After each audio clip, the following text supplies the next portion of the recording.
Alright, this is my review of what it's like to live with a prolite flywheel.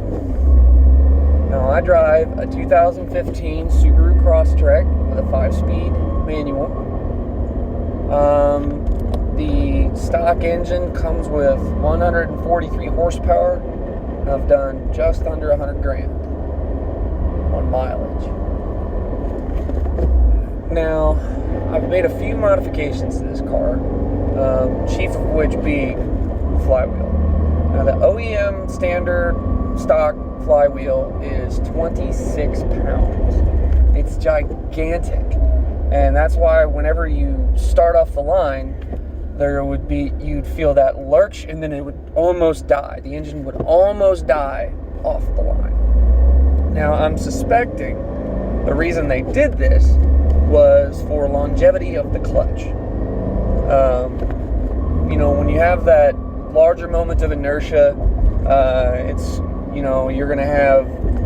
going to be a more forgiving experience when your transmission engages with the engine.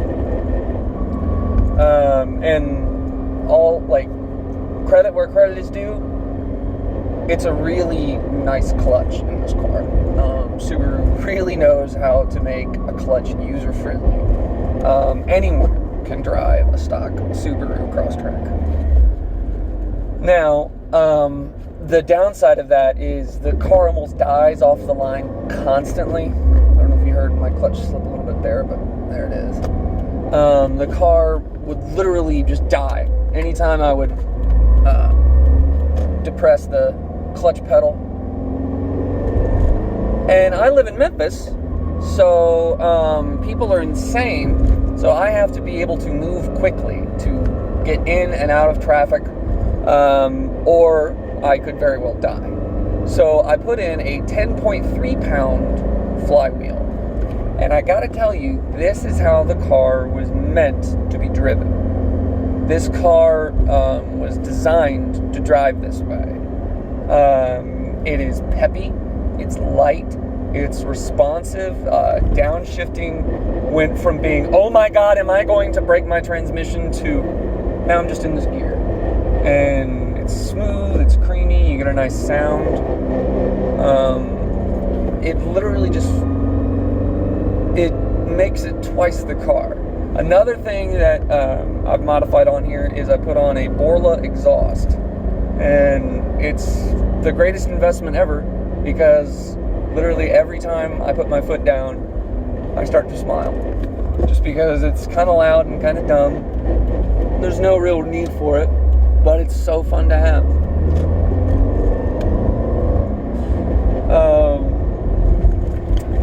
I've also removed the carbon filter from behind the standard air filter. It's basically a free 4 horsepower. Your engine can breathe better. You won't really notice it on, or I don't think that I notice it on, acceleration and the force that it gives, but the engine does feel like it's breathing better. It just sounds better. So maybe you're not getting the acceleration increase, but you might be getting a mileage boost. So something to think about. It is no longer emissions compliant, but I live in Memphis. I don't think they've said the word emissions here since the 90s. Like I said, the OEM flywheel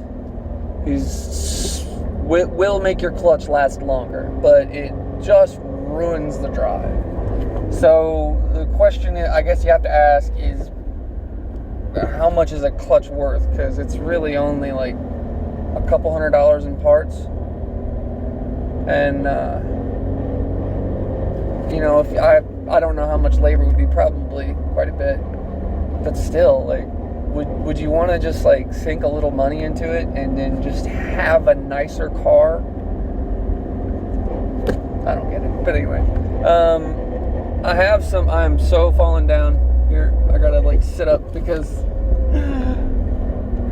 my camera skills are lacking. I'm back home now anyway. So, yeah, that was my review of it. I have some UEL headers coming in the mail. Hopefully they'll be here either today or tomorrow. And yeah, should sound like a beast then.